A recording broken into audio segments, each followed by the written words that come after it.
المغرب أولا تاز قبل غزة. فين كاين المشكل؟ علاش هاد الشعار أو هاد المقولة كتغضب شي وحدين؟ ولكن قبل ما نطرقوا في واحد النقاط غنديروا واحد الجولة في تاريخ المغرب، المعارك اللي خداها المغرب داخل المملكة المغربية. واش خدناهم بوحدنا ولا كان شي واحد؟ واش خدوهم جدودنا بوحدهم ولا طلبوا المساعدة أو جاو ساندنا شي وحدين؟ أولا هنبداو في العصر قبل، يعني نمشيو كاع غير معركة واد اللبان ضد الإمبراطورية العثمانية.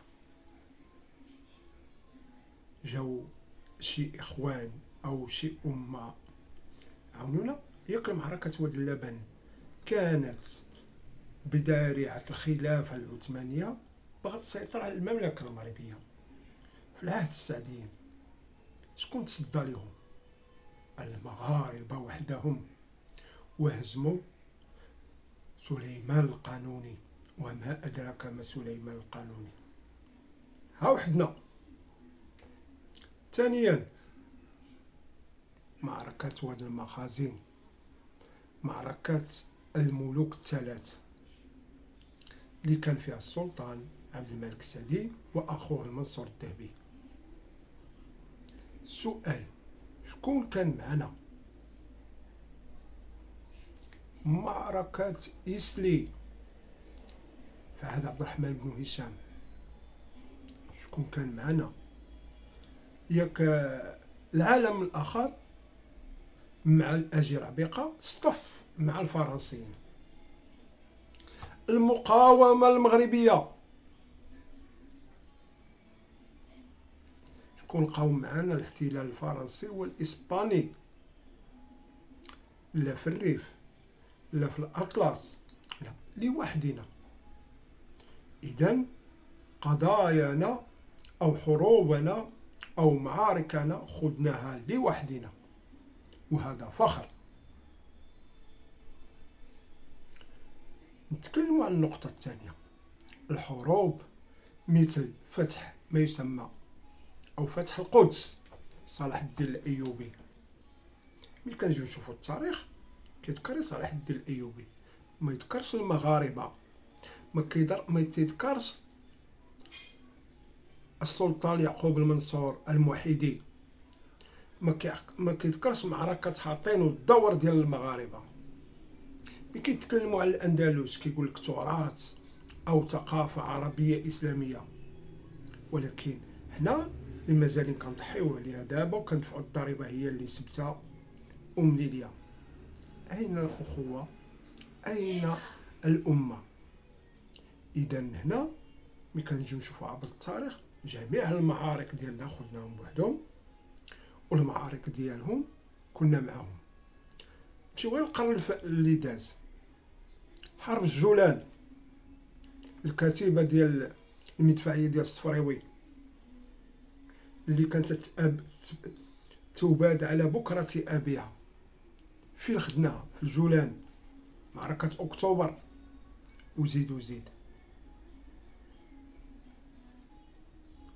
حنا بغينا، عندنا سؤال لهاد المغاربة اللي معانا، أين هذه الأمة العربية أو الإسلامية؟ فين كاينة؟ قضايانا. كنجيو نشوفو حرب الصحراء، سوريا، الجزائر، بلا ما نهضروا العالم الآخر، سوريا، ليبيا، مصر، وزيد. فين هي الأمة العربية؟ فين هي الأمة الإسلامية؟ كنا كندافعوا على الوحدة الترابية ديالنا،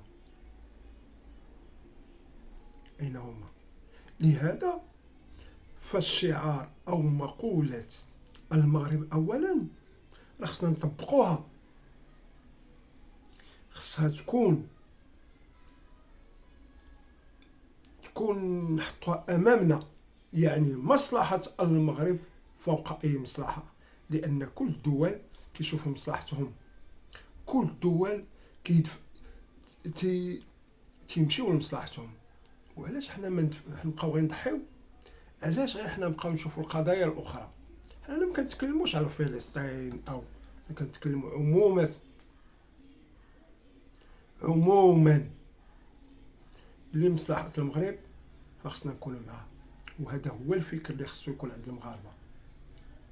المغرب أولا هي الانتماء لهذه الإمبراطورية، وفخر بأنك تكون من الأمة المغربية قلبا وقالبا، عقلا وجسدا، ماشي غير الجسد ديالك هنايا والتفكير.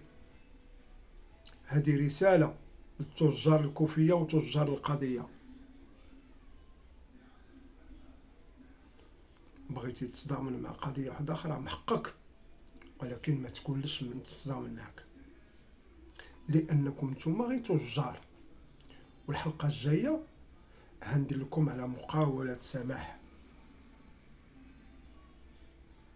اللي كتغطيو عليها، اللي ما بغيتيوش وقت القضية الفلسطينية داريها باش تضربوا في المملكة المغربية، واللي السبب ما يقع في غزة هي مقاولة سماح اللي مخبع في القوادس.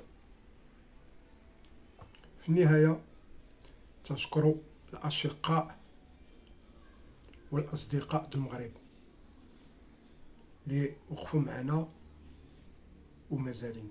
لا ما نكونوش، ولكن حتى هما مصلحتهم وحنا مصلحتنا.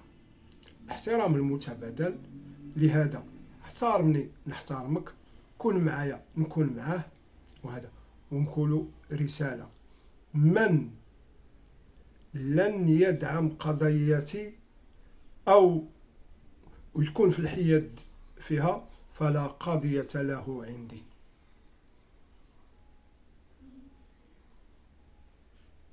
والسلام. المغرب أولا وتازا قبل غزة.